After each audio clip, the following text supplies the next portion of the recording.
One phone call in the middle of the night was all it took to shatter 7 years of silence.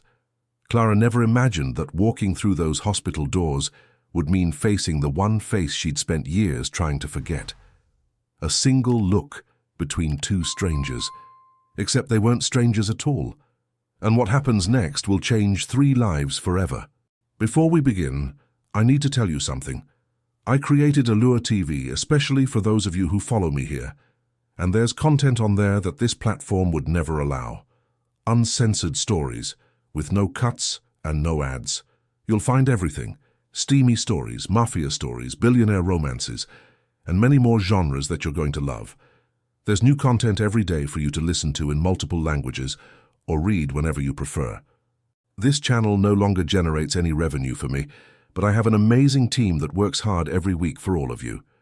The people who join Allure TV are the ones who keep all of this alive, and they get a lot in return. The link is pinned in the comments, or you can simply point your camera at the QR code on the screen. May God bless each and every one of you, wishing you many blessings in your lives. The penthouse windows stretched floor to ceiling, and beyond them, the city glittered like something spilled and never cleaned up. 1,000 golden lights scattered across a skyline that never really slept. Clara Bennett stood at the kitchen island of her sleek, minimalist apartment, phone pressed to her ear, listening to her sister go on about nothing in particular, while her daughter's laughter echoed from the living room, where the television played some cartoon at a volume Clara had long stopped noticing. "Mommy, look!" Sophie's voice cut through, bright and insistent, and Clara turned to see her daughter standing on the couch cushions, arms outstretched like she was about to take flight. 7 years old, all elbows and energy, with dark hair that never stayed in its ponytail and eyes the color of the ocean under a clear sky, a blue so vivid it sometimes stopped strangers mid-sentence at the grocery store, at the pediatrician's office, on the playground where other mothers would comment unprompted, "Her eyes are stunning, where does she get that from?" Clara never had a good answer for that question, not one she was willing to give anyway. "I see you, baby, get down before you fall," she said, ending the call with her sister a little too quickly, the practiced ease in her voice masking the small, familiar clench in her chest that came every time someone noticed those eyes. It wasn't just the color. It was the shape, the way they narrowed slightly when Sophie concentrated, the exact tilt of her head when she was thinking hard about something, small gestures that didn't belong to Clara, gestures she recognized from a face she hadn't let herself picture in years, and yet saw every single day staring back at her from her own daughter. 7 years of silence. 7 years of building a life in this city, this glass-walled apartment 11 floors up, this quiet routine of school drop-offs and client meetings and Sophie's paintings taped to the refrigerator, a life constructed carefully, deliberately, around the one truth Clara refused to let anyone touch. "Can we get ice cream?" Sophie asked, hopping down from the couch and padding over in socked feet, her small hand slipping into Clara's without hesitation, the way it always did, warm, trusting, entirely unaware of the weight her mother carried.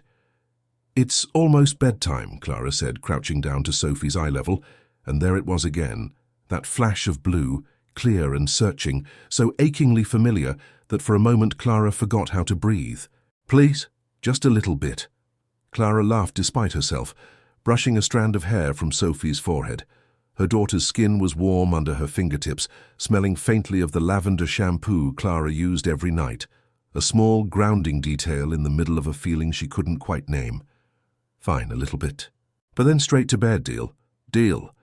They settled at the kitchen island, the marble cool beneath Clara's palms, the hum of the city outside a constant, comforting static, distant sirens weaving faintly through the night air, a car alarm somewhere blocks away, all of it blending into the white noise of a city that never fully went silent.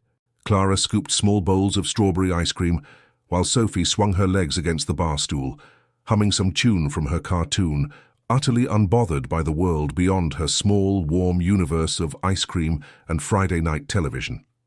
For a moment, everything was simple, warm, safe. Then Sophie set down her spoon, and her expression shifted the way it always did before the question came. That particular stillness Clara had learned to dread, the one that arrived like a held breath before a plunge. "Mommy, can I ask you something?" Clara's stomach tightened, but she kept her voice light, practiced, the way she'd practiced so many things over the years. "Of course you can. Why don't I have a dad like Emma does? She said her dad picks her up from school on Fridays." Sophie's blue eyes held hers, steady, unblinking, entirely too perceptive for a 7-year-old. "Do I have a dad somewhere?"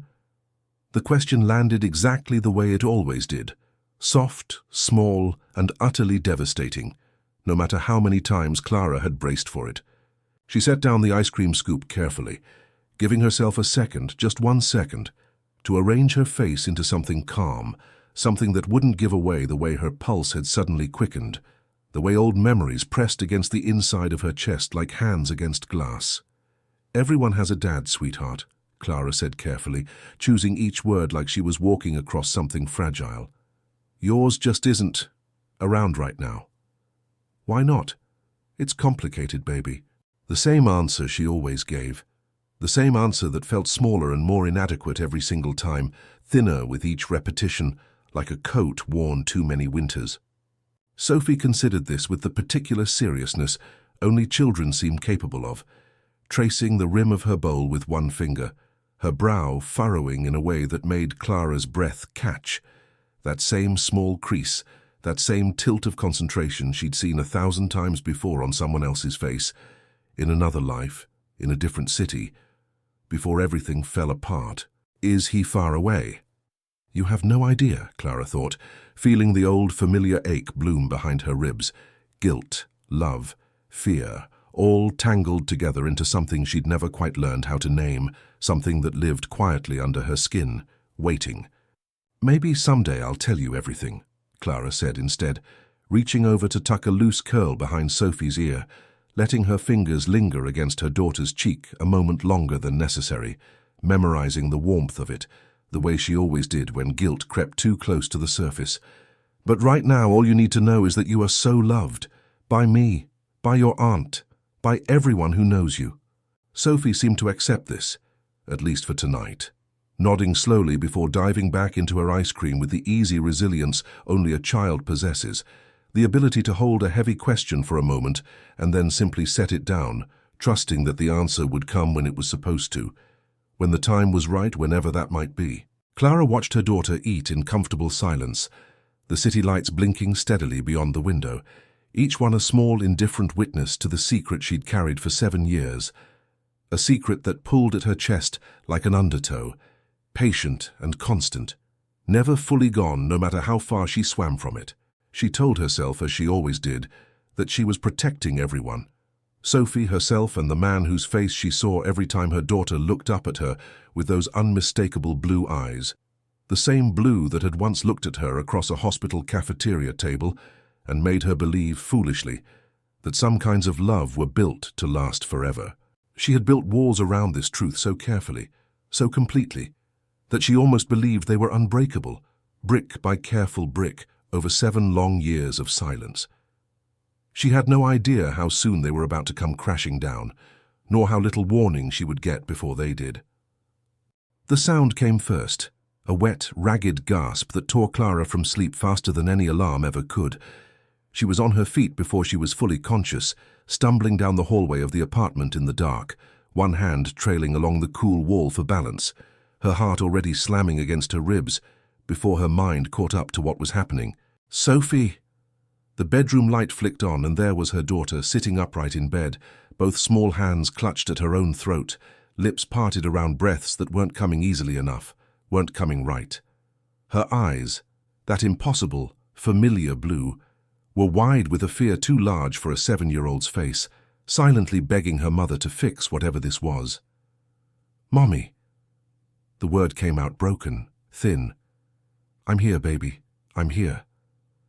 Clara's voice cracked even as she fought to keep it steady, already scooping Sophie into her arms, feeling the frantic hummingbird flutter of her daughter's heartbeat through her pajama top, the heat radiating off her skin like a stove left on too long.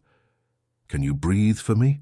Slow breath, just one—" Sophie shook her head, panic overtaking her, her small fingers digging into Clara's forearm hard enough to bruise, and that was all it took. Clara didn't remember grabbing her keys. She didn't remember the elevator, or the 11 floors down, or the cold slap of the parking garage air against her bare feet. She'd forgotten shoes entirely, she would realize later, laughing at herself with a kind of hysterical relief that hadn't arrived yet. All she remembered was the drive. Red lights blurring past, her own voice repeating hang on, hang on, hang on like a prayer she didn't believe in, but needed anyway, and Sophie's breathing in the passenger seat, wetter and more labored with every passing block. The city at this hour was a different creature entirely. Sleek and empty, streetlights pooling gold on abandoned intersections, the glass towers standing like silent witnesses with their windows dark, uninterested in the small, terrified woman running a red light with her daughter gasping in the seat beside her. Clara's knuckles were white on the wheel. Her mind offered up 100 worst-case scenarios in the space of a single mile, each one worse than the last. The emergency room's entrance rose up ahead of her, all fluorescent light and gleaming glass doors, and Clara didn't bother finding a proper parking spot. She pulled up to the curb, threw the car into park, and had Sophie in her arms and through the sliding doors before she'd even registered the cold concrete under her bare feet. "I need help, please. My daughter can't breathe." The words came out in a rush, too fast, tangled together, and a nurse was already moving toward her, calling something over her shoulder.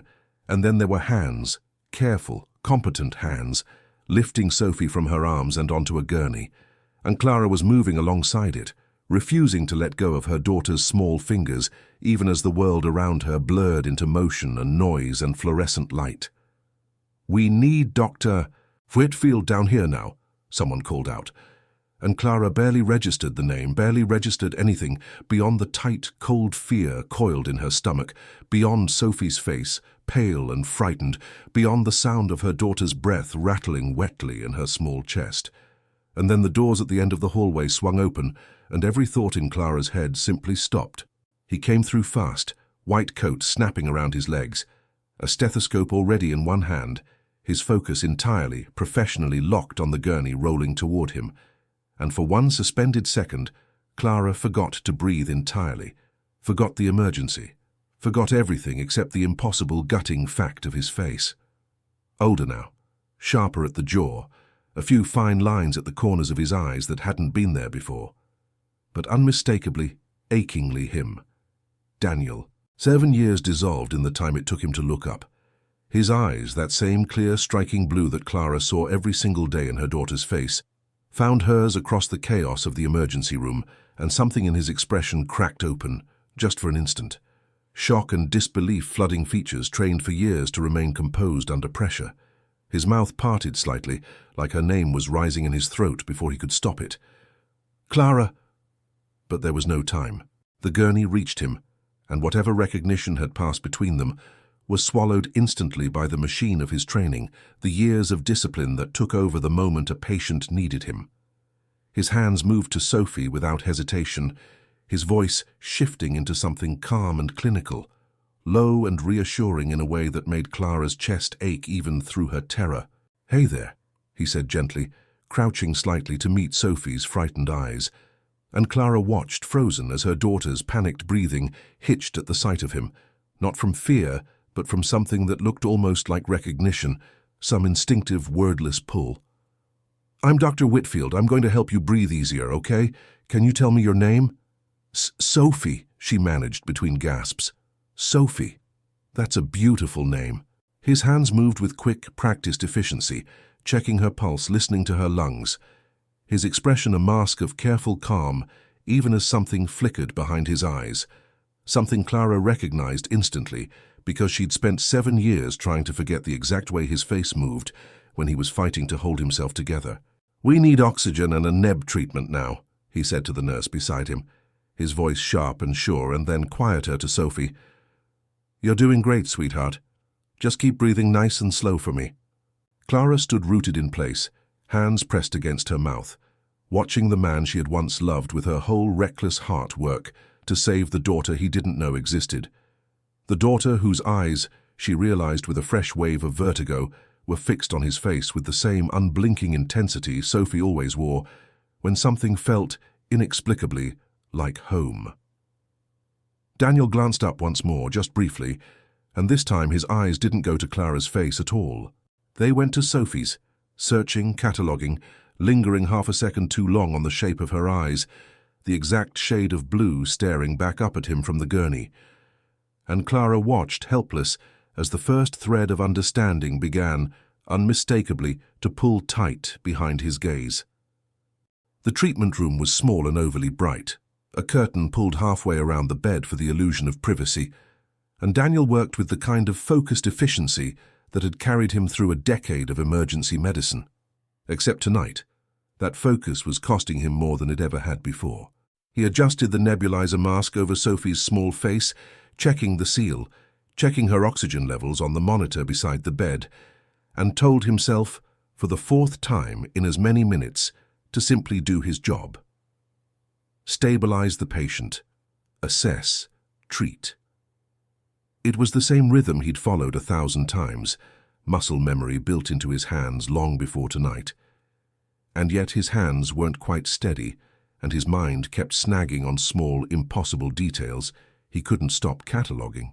The shape of her eyebrows slightly arched, exactly like his mother's. The habit of scrunching her nose when the mask irritated her skin, a gesture so specific, so familiar, that his stomach dropped every time he caught it. And the small crescent-shaped birthmark just behind her left ear, half hidden beneath dark hair, the same birthmark his father had, the same one that had skipped Daniel's siblings entirely and marked only him, a strange little inheritance passed down some quirk of genetics nobody in his family could ever explain. He'd seen it the moment he leaned in to check her pulse, and something in his chest had gone cold and still, like the floor had dropped out from beneath years of careful, ordered life. "Her oxygen's coming up," he said aloud, more to steady his own voice than to inform anyone. "That's good, that's really good, Sophie."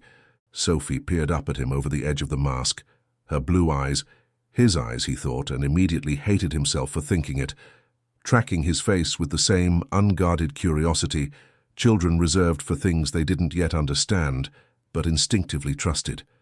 "Are you going to fix me?" she asked, voice muffled beneath the plastic. "You're already fixing yourself," Daniel said, managing something like a smile. "I'm just helping a little." Behind him, he was aware of Clara standing near the curtain, arms wrapped around herself, watching with an expression he couldn't quite read. Fear for her daughter, yes, obviously, but something else too, something tighter and more complicated that made his jaw clench every time his gaze drifted toward her despite himself. He hadn't let himself really look at her yet, not fully. He was afraid of what he'd find written on her face if he did. "Vitals are stabilizing," the nurse beside him murmured, and Daniel nodded, forcing his attention back where it belonged, back to the numbers on the monitor, the rhythm of Sophie's breathing evening out beneath the mask. He noted her chart automatically. Allergies, weight, the standard intake questions the admitting nurse had already gathered from Clara in the chaos of arrival. And his eyes snagged on one line before he could stop them. Age, 7. The number sat there on the page like something detonating in slow motion. 7. Daniel's mind, usually so disciplined, so relentlessly logical under pressure, began doing math it didn't want to do. Math that made his pulse spike in a way that had nothing to do with medicine. 7 years old. 7 years since the worst night of his life. The night Clara had vanished from the apartment they shared. No note, no warning, nothing but silence and an empty closet and a hole in his chest that had taken years to even partially close. He set the chart down carefully like it might shatter and turned toward Clara before he'd fully decided to. "Can I speak with you?" His voice came out lower than he intended, rough at the edges. "Just for a minute. She's stable." Clara's arms tightened around herself, but she nodded, following him a few steps away from the bed, close enough to the curtain that they could still see Sophie, far enough that their voices wouldn't carry. Up close, 7 years collapsed into nothing. She looked the same and entirely different. Same dark hair, same stubborn set to her jaw when she was scared and trying not to show it. But there were new lines at the corners of her eyes now, a new exhaustion carried in her shoulders that hadn't been there before. Back when they used to fall asleep tangled together in his old apartment, back when he still believed some things were permanent. "Daniel," she started, and her voice broke slightly on his name like it cost her something to say it. "How old is she?" His voice was quiet, careful, But there was no mistaking the tremor beneath it, the way his whole body had gone rigid, bracing for an answer he already knew and desperately foolishly hoped he was wrong about. Clara's eyes flickered towards Sophie, then back to him, and something in her face crumbled. Just slightly. Just enough. "Daniel, please, not here. How old, Clara?" The question came out sharper this time, edged with something raw he couldn't quite control anymore. 7 years of unanswered questions rising up all at once, refusing to stay buried a second longer. "Just tell me." The silence between them stretched, thick and unbearable, filled only with the steady beep of the monitor behind the curtain and the distant hum of the emergency room beyond it. 7, Clara whispered finally, barely audible, like the word itself was something fragile. "She's 7. Daniel felt the floor tilt beneath him. 7, he repeated, and the word tasted like ash in his mouth, like every birthday he'd never known about, every first step, every first word he'd never witnessed, all of it rushing forward at once, crashing over him in a wave he had no way to brace against. "Daniel, is she mine?"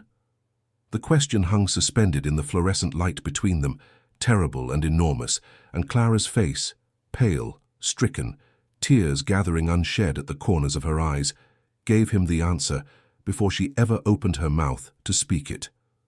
Clara's silence was answer enough, but Daniel needed to hear it. Needed the words spoken aloud, so this wasn't just some terrible thing his mind had constructed out of fear and coincidence and a birthmark that shouldn't have meant anything but somehow meant everything. Yes, the word left her in a broken whisper, barely more than breath. "She's yours." The hallway seemed to tilt around him. Daniel reached out, one hand bracing against the wall beside him, needing something solid, something real, while his entire understanding of the last 7 years of his life rearranged itself in the space of a single heartbeat. 7 years. His voice came out low, dangerously controlled, the kind of calm that only exists right before something breaks apart entirely. 7 years, Clara, you disappeared. No note, no phone call, nothing. And this whole time, he stopped, pressing the heel of his hand against his eyes for a moment, as if he could physically push back the flood of images now rushing through him. Sophie's first steps, somewhere he hadn't been, her first word, whatever it was, spoken to someone who wasn't him. Every birthday candle blown out without his face in the photograph. "I know," Clara said, and her voice cracked open around the words, tears finally spilling free down her cheeks, unchecked. "I know, Daniel. I know what I took from you. I've known it every single day for 7 years. Then why?" The question exploded out of him louder than he intended, and a passing nurse glanced their way before continuing on, and Daniel forced his volume back down, forced himself to remember where they were. Who could hear them? The daughter. His daughter, God. The phrase alone nearly buckled his knees, resting just beyond the curtain a few feet away. "Why would you do that to me? To her?"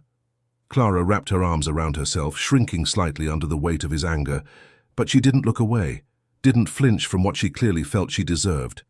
"Because I was scared," she said, voice trembling but steady enough to continue. "You were about to start your residency. You'd worked your whole life for it, Daniel. Everything, every sacrifice, every sleepless night studying while I brought you coffee at 2 in the morning. And I got pregnant, and all I could think was that I was about to be the thing that ruined it, the thing that trapped you. That's not your decision to make." Daniel's jaw tightened, something hot and furious rising in his chest, tangled up hopelessly with something else. Grief, maybe, or the particular anguish of loving someone you were also furious with. That was never yours to decide alone. I know that now. Clara's voice broke entirely on the last word. "I've known it for years, but back then I was 24 and terrified, and I convinced myself I was doing something noble, letting you go, letting you become the doctor you were meant to be without a baby holding you back. I told myself it was a gift. I told myself you'd thank me one day." A broken, humorless laugh escaped her. "I was so wrong." Daniel stared at her, the fury in his chest warring with something far more complicated. The memory of the woman standing in front of him now, 24 years old, terrified and pregnant, and utterly alone with a decision no one should have to make by themselves.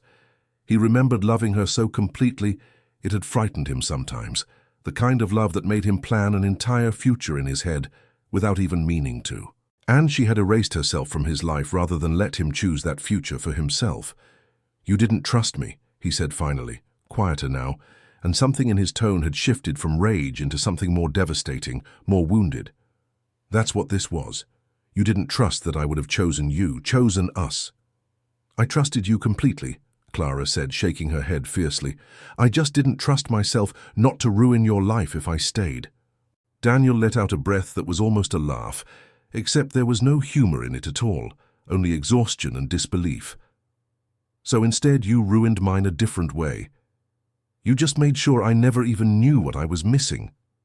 The words landed exactly as hard as he meant them to, and he watched Clara flinch, watched fresh tears spill down her face, and some small, still tender part of him hated himself for the satisfaction it gave him to see her hurting too. Behind the curtain, Sophie's small voice rose up, muffled but clear. "Mommy?"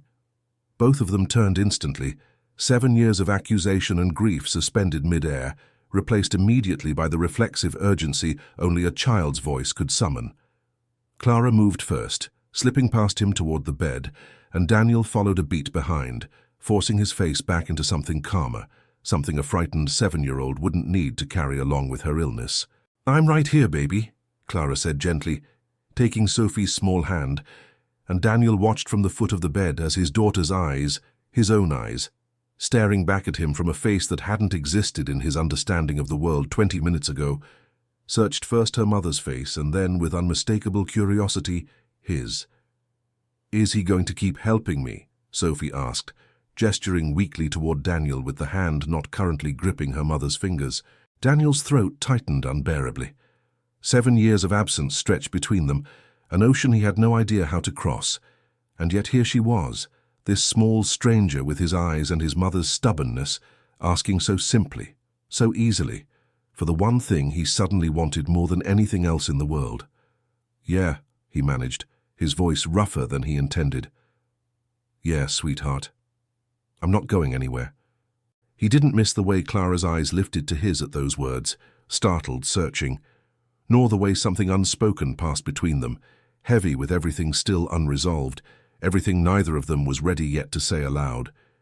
Sophie drifted into a thin, medicated sleep sometime after midnight, her small hand still loosely curled around Clara's fingers, even in unconsciousness, and the machines beside her bed settled into a steady, reassuring rhythm that finally let both her parents breathe a little easier. Daniel had stepped out to consult with another physician taking over his shift, and when he returned, he found Clara sitting exactly where he'd left her, shoulders hunched forward, watching their daughter breathe with the particular vigilance of a woman who had spent 7 years being the only person keeping watch. "She'll sleep through the night now," Daniel said quietly, keeping his voice low, professional, though the effort of it cost him something. "The medication should keep her stable. We'll want to run more tests in the morning, figure out exactly what triggered this, but for tonight she's out of danger." "Thank you." Clara's voice was hoarse, worn thin by hours of fear. She didn't look up at him, her eyes fixed instead on Sophie's face, on the slow, even rise and fall of her small chest. Daniel lingered near the doorway, torn between the instinct to leave her be and the impossible weight of everything still unspoken between them. He'd spent the last hour trying to focus on charts, on lab results, on anything that wasn't the enormity of what he'd learned tonight, and failing entirely, his mind circling back again and again to the same relentless question. "I need to understand," he said finally, moving further into the room, his voice low enough not to wake Sophie, but sharp enough to carry every ounce of the ache still lodged behind his ribs. Not the fear, not the noble sacrifice story. "I need to understand how you looked at me every single day for 2 years and never once let yourself trust that I would have stayed." Clara finally lifted her eyes to his, and in the harsh fluorescent light, he could see just how exhausted she truly was. Not just tonight's exhaustion, but something older, something worn down over years of carrying a secret alone. "You want the real reason," she said. It wasn't a question. Yes. She was quiet for a long moment, gathering something inside herself, and when she spoke again, her voice had lost its practiced calm entirely, cracking open around words she'd clearly never said aloud to anyone. My mother married my father when she was 22, Clara said. He was a surgical resident, brilliant, ambitious, exactly like you, and she got pregnant with me during his second year, and she told him because she believed exactly what I wanted to believe about you, that he'd be thrilled, that they'd figure it out together. Her hands twisted together in her lap. He resented her for it for the rest of their marriage, every missed promotion, every colleague who advanced faster than him, every disappointment in his career. Somehow it always came back to the baby that slowed him down. I grew up watching my mother shrink herself smaller and smaller, apologizing for existing, apologizing for me existing, trying to make up for something she never should have had to apologize for in the first place. Daniel opened his mouth, but Clara pressed on before he could speak, like she needed to get all of it out now in one continuous breath before her courage failed her. And then I got pregnant, right when you were about to start the hardest 3 years of your career, and all I could hear in my head was my mother's voice, my father's resentment, that entire house full of silent blame I grew up inside of. I convinced myself I was different from her because I would spare you that. I would let you go before you ever had the chance to resent me the way my father resented her. Her voice broke. I told myself it was love. Actual love, the selfless kind. Not just fear wearing love's face. Clara. Daniel's voice had gone rough, torn between anger and something far more devastating, the specific grief of understanding exactly why someone had hurt you, and finding that the reason made it almost harder to bear, not easier. I'm not your father. I know that. I know that now. Tears slipped down her face, and she didn't bother wiping them away. But back then, I was so afraid of becoming my mother that I couldn't see past it. I thought I was protecting you from a life you'd eventually resent. I thought I was protecting Sophie from growing up in a house full of quiet blame the way I did. I never once let myself imagine that maybe you were nothing like that. That maybe you would have surprised me. Daniel sat down heavily in the chair across from her, elbows on his knees, head bowed for a long moment while he absorbed the shape of what she was telling him. Not an excuse, exactly, but an explanation that made a terrible, aching kind of sense, rooted in something far older and far more complicated than simple cowardice. I would have surprised you, he said finally quietly. I would have chosen you both every single day for the rest of my life, and I never got the chance to prove that, because you made the choice for me. I know.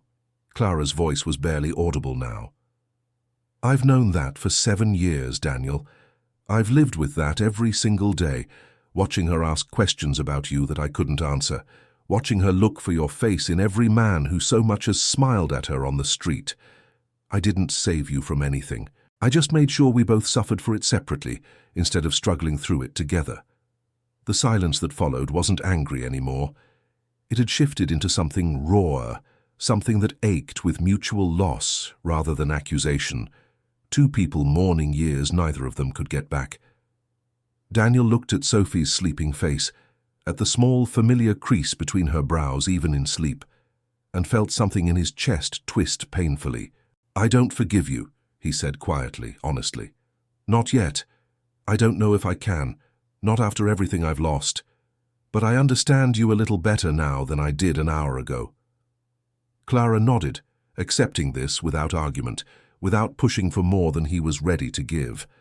That's more than I deserve tonight, she whispered. But it's more than I hoped for, too. Neither of them noticed in that quiet, fragile moment the way Sophie's fingers twitched slightly in her sleep, nor the small, unconscious smile that crossed her face, as if some part of her, even unconscious, sensed that something important was finally beginning to heal. The diagnosis came 3 days later, delivered in a small consultation room with soft lighting and a box of tissues placed just a little too deliberately on the corner of the desk. The kind of room designed, Clara realized with a sinking heart, specifically for delivering news that required tissues. It's called autoimmune pulmonary vasculitis, Dr. Reyes explained, sliding a folder across the desk toward them, though neither Clara nor Daniel reached for it. It's rare, particularly in children, and it explains the respiratory episode from the other night. It's manageable, but it requires consistent treatment, infusions every few weeks, careful monitoring, and we'll need to watch for flare-ups closely for the foreseeable future. Clara felt Daniel go rigid beside her, his hand finding hers on the armrest between them, without either of them quite deciding to reach for the other, a reflexive need for something solid in the middle of news that threatened to knock the ground out from under both of them. "Long-term prognosis?" Daniel asked, his voice steady in that particular practiced way Clara now recognized as the sound of him holding himself together through sheer professional discipline. "Good with proper management," Dr. Reyes said.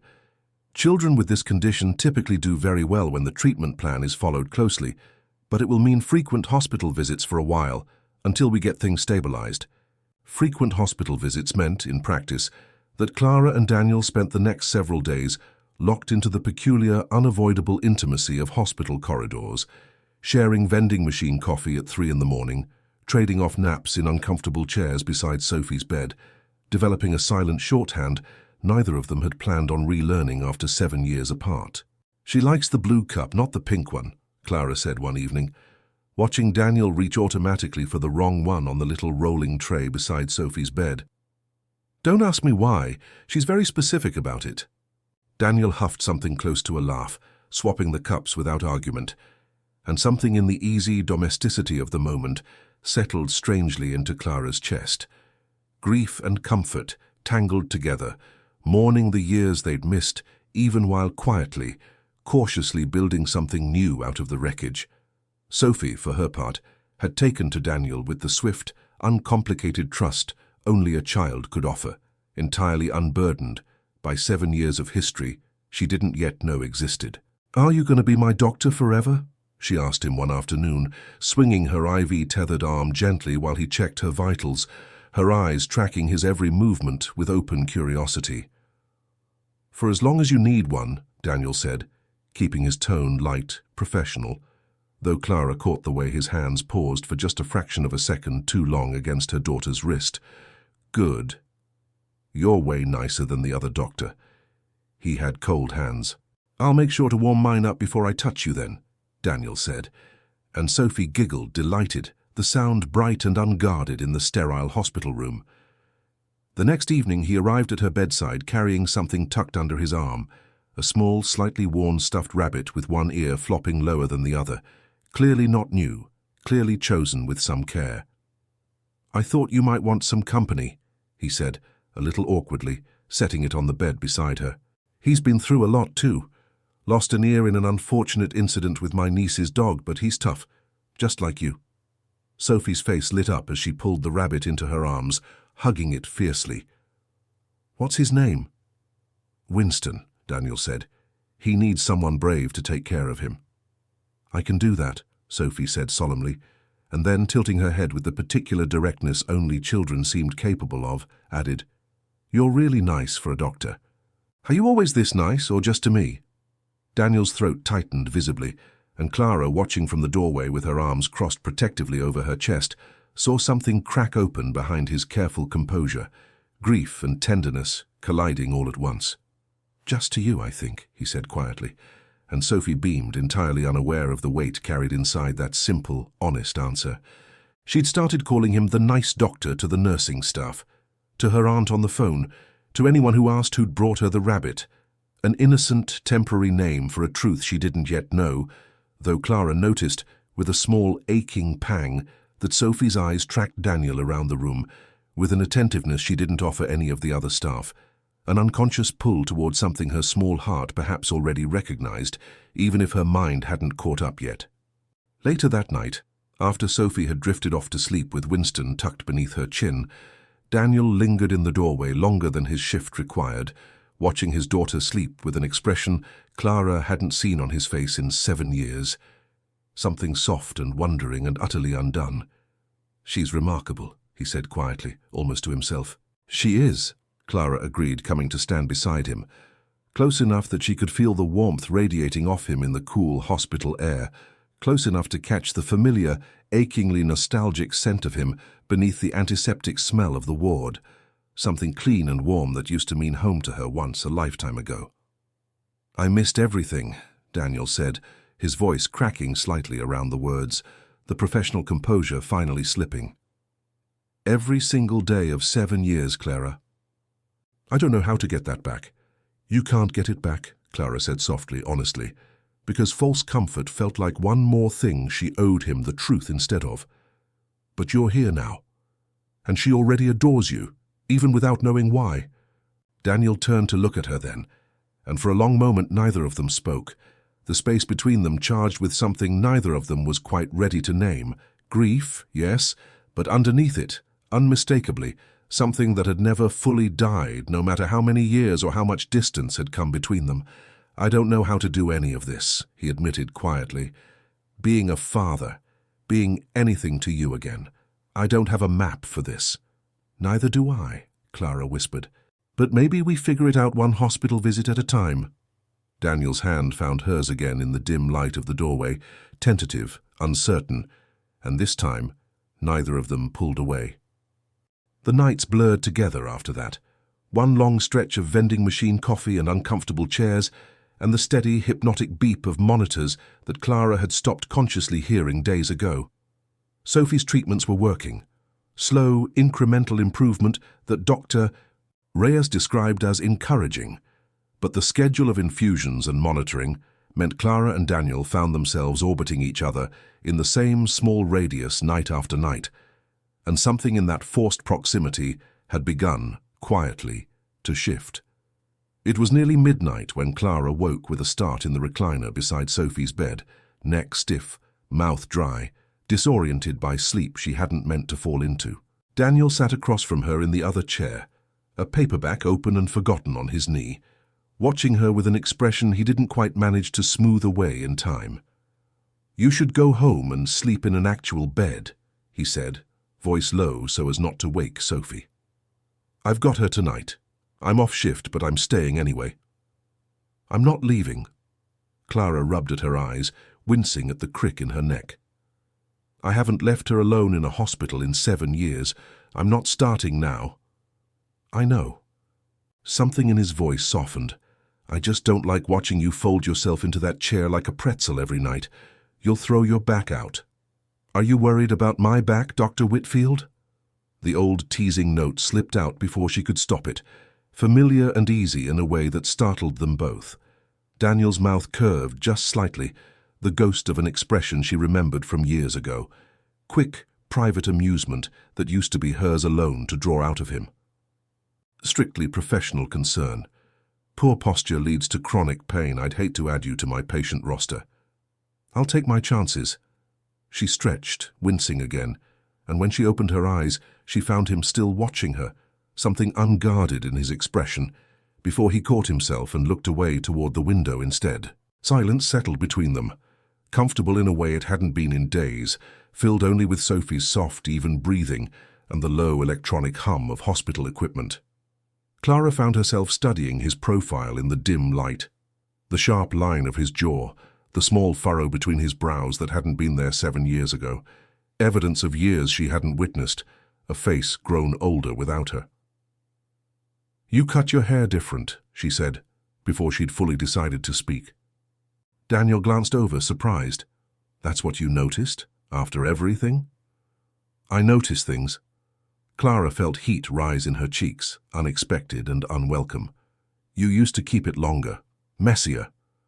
You used to steal my hair gel and complain that it smelled like a locker room." A small laugh escaped him, quiet in the dim room, and something in Clara's chest ached at the familiar sound of it, a sound she hadn't heard in 7 years, one she'd almost convinced herself she'd imagined the warmth of. "It did smell like a locker room. It smelled like sandalwood. You just had no taste." "I had excellent taste," Clara shot back, mock offended, and for a moment, just a moment, it felt like no time had passed at all, like they'd simply picked up a conversation interrupted 7 years ago rather than resuming something broken beyond repair. Daniel's smile faded slowly, replaced by something quieter, more searching, and he leaned forward slightly in his chair, elbows on his knees. "I forgot what this felt like," he admitted, voice barely above a whisper. "Talking to you like this, I'd convinced myself I'd forgotten how easy it used to be." "I never forgot," Clara said softly, before she could stop herself, the confession slipping free in the dark, quiet privacy of the room. I told myself I should. I tried for a while, but I never actually managed it. Actually, something shifted in his expression, complicated and raw, and he reached over without seeming to fully decide to, brushing a strand of hair back from her face, his fingers grazing her cheek in a touch that lingered half a second longer than a simple gesture required. Clara's breath caught audibly in the quiet room, and Daniel's hand paused, hovering, as though he'd only just realized what he'd done. Neither of them moved away. "Clara," he said low, almost a warning to himself as much as to her, his eyes searching hers in the dim light, something taut and unresolved crackling in the small space between their chairs. "I know," she whispered, though she didn't know exactly what she was agreeing to, only that the air between them had grown heavier, charged with 7 years of unfinished feeling neither of them had fully buried, no matter how hard they'd both tried. His thumb traced absently the curve of her cheekbone, and Clara felt her pulse stutter, felt herself lean, almost imperceptibly, into the warmth of his palm, before some flicker of sense returned to both of them at once. Daniel pulled back first, clearing his throat, putting a careful few inches of distance back between them, though his eyes stayed locked on hers a beat too long. "I should let you sleep," he said, voice rougher than before. "Right." Clara's own voice came out unsteady, and she busied her hands with the blanket in her lap, unable to quite look at him. "Sleep. Good idea." But neither of them moved from their chairs, and neither of them looked away for several long, charged seconds more, the unspoken thing between them refusing, stubbornly, to be tucked back into whatever careful box they'd both been trying to keep it in. Across the room, Sophie stirred faintly in her sleep, murmuring something unintelligible, and both of them turned toward her at once, grateful perhaps for the interruption, and terrified in equal measure of what might have happened if it hadn't come. The alarm on Sophie's monitor cut through the quiet at 4:47 in the morning, a sharp, insistent beeping that yanked Clara out of a shallow doze before her eyes had even fully opened.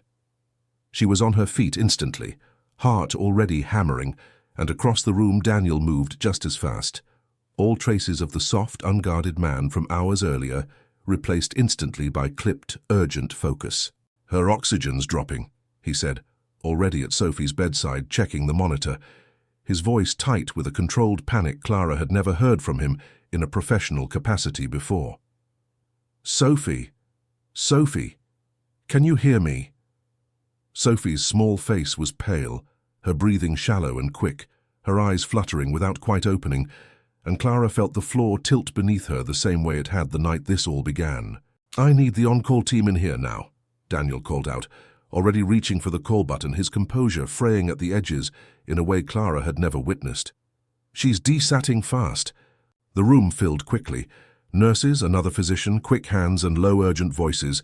Machines wheeled in, oxygen adjusted, medication pushed through her IV line, and Clara stood pressed against the wall, useless in the way only a terrified parent could be, watching her daughter's small body swallowed up by equipment and hands that weren't hers. "Come on, baby! Come on!" she whispered, over and over, not caring who heard her fall apart.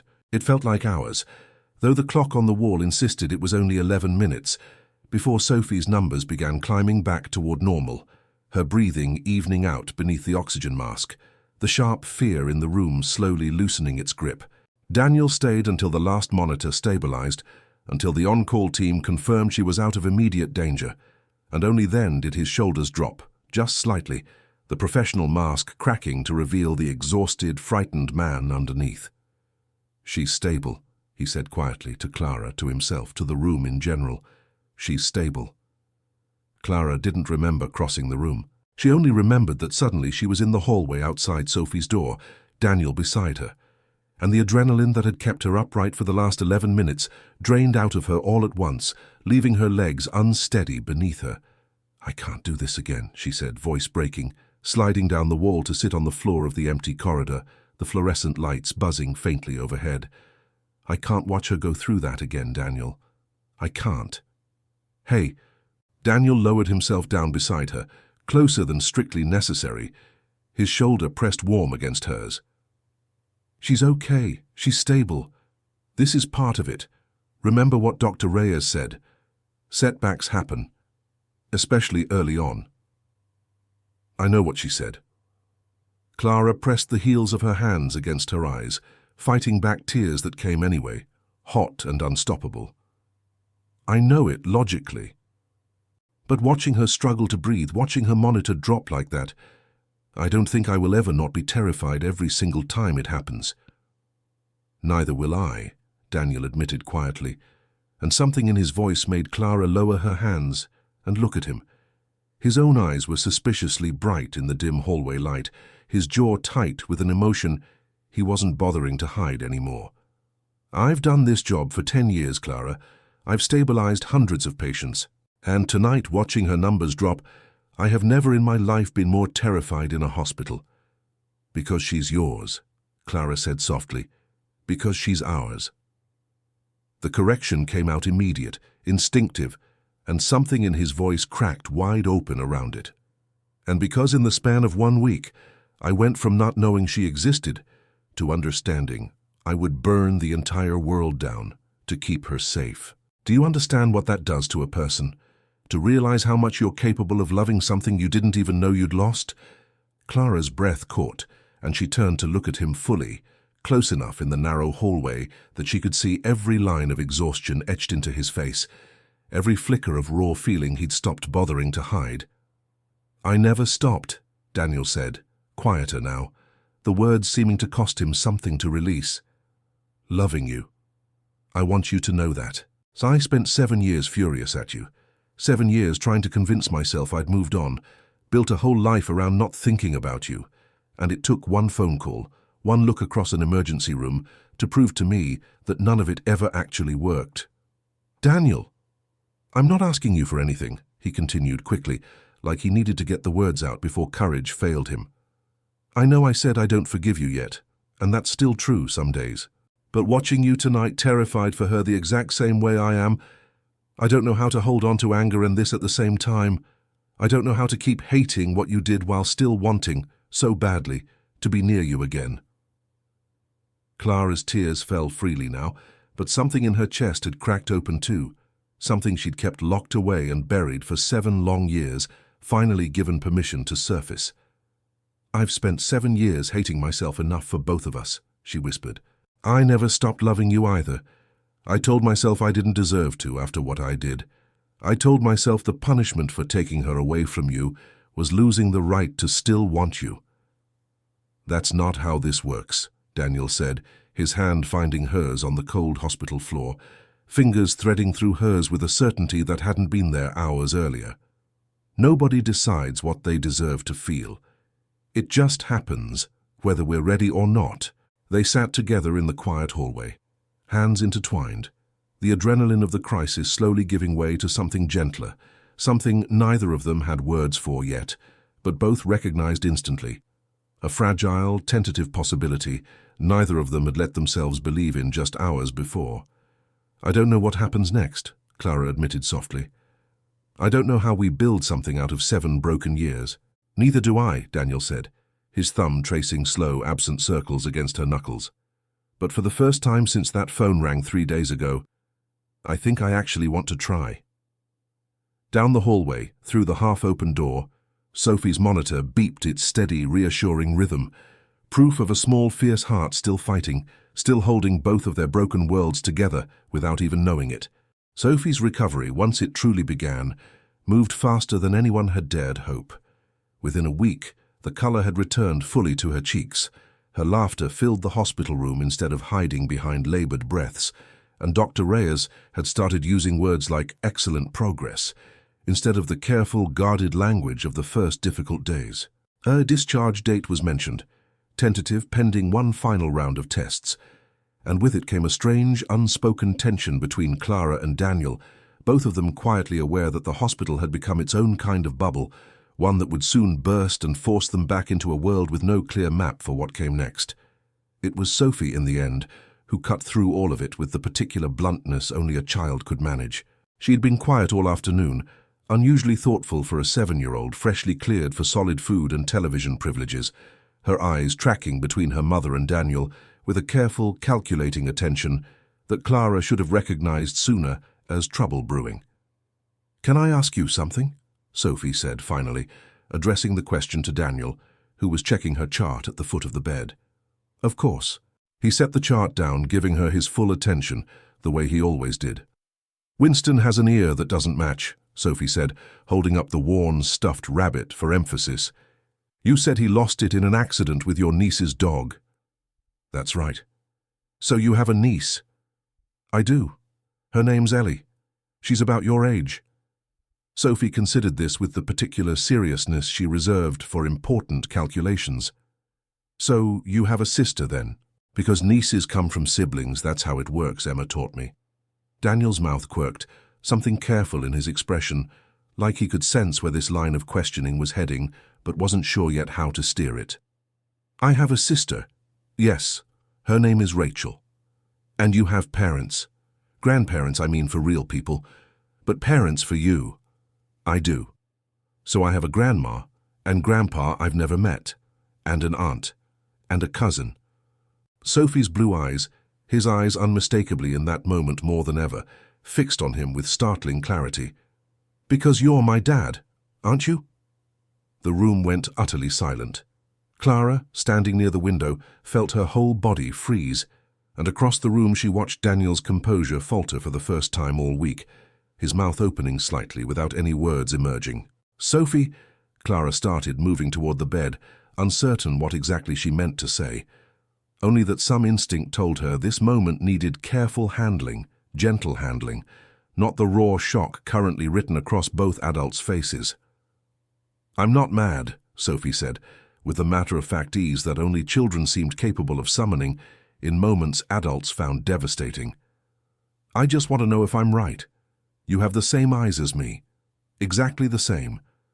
And you knew my name before anyone told you the very first night, and you looked at me weird like you were scared, but not the bad kind of scared."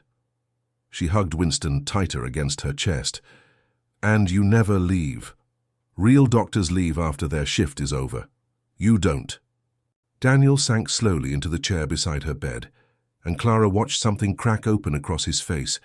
Not grief this time, not the raw devastation of that first terrible night, but something gentler, more vulnerable, the look of a man laying down a weight he'd been quietly, desperately carrying. "You're right," he said softly. "I am your dad, Sophie." Sophie nodded slowly, processing this with the same careful seriousness, as though confirming a math problem she'd already solved in her head, but needed verified aloud. "Where were you all this time?" "I didn't know you existed," Daniel said honestly, gently, choosing each word with visible care. "If I had known, I promise you I would have been there every single day since you were born. That's the truth." "Why didn't you know?" Clara's breath caught, bracing herself, but Daniel glanced toward her once briefly, something steady and reassuring in his expression, before he turned back to their daughter. "That's a complicated grown-up story," he said carefully, "and your mom and I are still figuring out how to explain it in a way that makes sense. But what matters most right now is that I know now, and I'm here, and I'm not planning on going anywhere ever again." Sophie studied him for a long moment, her small face unreadable in the way children's faces sometimes were, weighing something far beyond her 7 years. Then, without warning, she reached out both arms toward him. "Can I have a hug? From my dad. Not the nice doctor. My actual dad." Daniel made a sound that was almost a laugh and almost a sob, some tangled combination of both, and he rose from the chair to gather her carefully into his arms, mindful of the IV line still taped to her hand, holding her like something impossibly precious he'd only just been given permission to touch. "Any time," he murmured into her hair, his voice thick with emotion he no longer bothered hiding. "Any time you want, for the rest of your life." Over Sophie's shoulder, his eyes found Clara's, wet and searching, and Clara pressed a hand over her mouth, tears spilling freely, as she watched 7 years of absence collapse at last into this single, unguarded embrace. "I have one more question," Sophie said, pulling back slightly, still held securely in Daniel's arms. "Anything," Daniel said. "Are you going to stay? Like, forever stay, not just hospital stay?" Her eyes moved between her parents, small and hopeful and utterly without guile. "Because I think we should be a family. All three of us. I already decided." The silence that followed was different from every silence that had come before it in that room, charged not with grief or fear, but with a fragile, trembling kind of hope. As Daniel and Clara looked at each other over their daughter's head, both of them suddenly achingly aware that the decision Sophie had just declared already made for them was one neither of them had the will left to refuse. 3 weeks after Sophie's discharge, the late afternoon sun spilled gold across the wide, uncluttered stretch of coastline just south of the city, the kind of quiet beach that emptied out once summer crowds thinned and left only locals and the occasional jogger cutting along the shoreline. Clara stood near the water's edge, sandals dangling from one hand, watching Sophie race ahead across the sand with Winston tucked securely under one arm, her laughter carrying back on the breeze, bright and unguarded and entirely, gloriously healthy. It still startled Clara sometimes, how quickly the ordinary rhythms of life had folded Daniel into them. Dinner 3 nights a week, school pickups on the days his shift allowed it. A key to her apartment that she'd offered without quite deciding to, and he'd accepted without quite believing he deserved it. Small things, ordinary things, that had somehow gradually become the architecture of an entirely new life none of them had planned for, but all three of them, it turned out, desperately wanted. "She's going to run herself into the water if you don't watch her," Daniel said, coming up beside Clara, his shoes already discarded somewhere back near the small picnic blanket they'd spread across the sand, his sleeves rolled to the elbow in the late-day warmth. "She's fine, let her run." Clara smiled, watching Sophie spin in circles at the water's edge, arms outstretched, chasing seagulls that scattered just out of reach every time she got close. "I've never seen her this happy. Neither have I." Daniel's voice held something quiet and full, watching their daughter with an expression Clara had come to recognize over these past weeks. Wonder still, every single time, like he hadn't quite finished being amazed that she existed at all. "Though I suppose I don't have 7 years of comparison to draw from."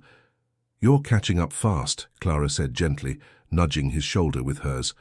"She talks about you constantly, to her teacher, to her aunt. Yesterday she informed the mail carrier, completely unprompted, that her dad is a doctor who saves people's lives for a living."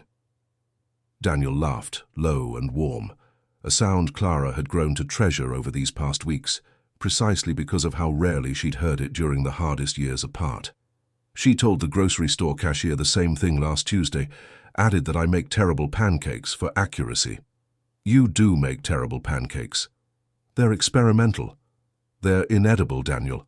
He turned to face her fully then, something shifting in his expression, the easy teasing giving way to something more deliberate, more searching, and Clara felt her pulse quicken instinctively, some old familiar current passing between them that 3 weeks of careful rebuilding hadn't managed to dampen at all. "Clara." His voice had gone quieter, steadier, carrying a weight that told her whatever came next mattered enormously. "I need to say something. And I need you to let me get through all of it before you respond, because I've been rehearsing this more than I'd like to admit." Clara's breath caught, but she nodded, watching him carefully. "I spent 7 years believing I understood exactly what I'd lost," Daniel began, his eyes steady on hers despite the visible effort the words cost him. "Believing the anger I carried was the only honest response left to me. And then you walked back into my life in the worst possible way, in the middle of the worst night of my professional career, and instead of the anger destroying everything I thought I'd built without you—" He paused, exhaling slowly. "It just showed me how much of it was never actually gone in the first place." "Daniel, let me finish," he said gently, and Clara pressed her lips together, nodding again, her heart hammering. "I'm not asking you to erase 7 years," he continued. "I'm not asking either of us to pretend that time didn't cost us both something we'll never fully get back. But watching you with her, watching how fiercely you love our daughter, how much of yourself you sacrificed trying, however wrongly, to protect us both, I don't want to spend the rest of my life measuring what we lost instead of building what's possible now." He reached for her hand, holding it carefully, deliberately, between both of his own. "I'm asking you to let me choose you, properly this time. Not the version of us that fell apart in silence, but something we build together on purpose with everything we know now that we didn't know then. Clara's eyes filled, tears spilling freely down her cheeks as the ocean breeze tugged gently at her hair, and for a long moment she simply stood there, absorbing the full weight of what he was offering her. Not forgiveness demanded, not blame revisited, but a future genuinely, deliberately chosen. "I don't deserve a second chance like this," she whispered. "That's not for you to decide," Daniel said softly, echoing words he'd once told her in a hospital hallway, weeks and a lifetime ago. "Some things aren't about deserving. They just are." "Then yes," Clara said, laughing through her tears, the word emerging lighter and freer than she'd felt in 7 long years. "Yes, Daniel, I choose this too. I choose us." He pulled her close then, one hand cradling the back of her head, and for a moment the world narrowed down to just the two of them, the sound of the waves, the warmth of the low sun, 7 years of separate grief finally folding into something shared. "Mommy, Dad, look!" Sophie's voice rang out from the water's edge, and they broke apart, laughing, to see her holding up a small, unremarkable shell like it was the greatest treasure ever discovered. "Come look," she demanded, waving them over insistently. Daniel took Clara's hand, lacing their fingers together, and together they walked toward their daughter at the water's edge. Not a family born the ordinary way, not a story that had unfolded the way either of them once imagined, but a family nonetheless, built instead on the harder, more remarkable foundation of courage, found just in time, forgiveness chosen rather than owed, and a little girl whose fierce, uncomplicated love had somehow, against every odd, brought 2 broken people back, together and made something whole. Sophie's fingers found her father's free hand as they reached her, and the 3 of them stood together at the edge of the water, watching the sun sink lower over the horizon. Not an ending, but unmistakably, finally, a beginning. Some families aren't born in a delivery room. They're born the day someone chooses courage over fear, forgiveness over pride. Clara learned that love isn't measured by the years you have, but by what you're willing to rebuild once truth finally speaks. What would you have done in her place? Have you ever imagined having access to amazing stories every day of the week, exactly the way you've always wanted? With no ads interrupting the best parts, no cuts, and no censorship? On Allure TV, that's exactly what you'll find. Choose from a wide variety of genres based on your mood: passionate romances, billionaire stories, mafia romances, second-chance love stories, forbidden love, and much more. Every day, new content is waiting for you. And the best part? You can listen in the language you prefer or read whenever you want. Create your own playlist and binge the stories you love most, in any order, anytime you like. No ads, no interruptions. Just you and the story. The link is pinned in the comments, or simply point your camera at the QR code on the screen. Access it now.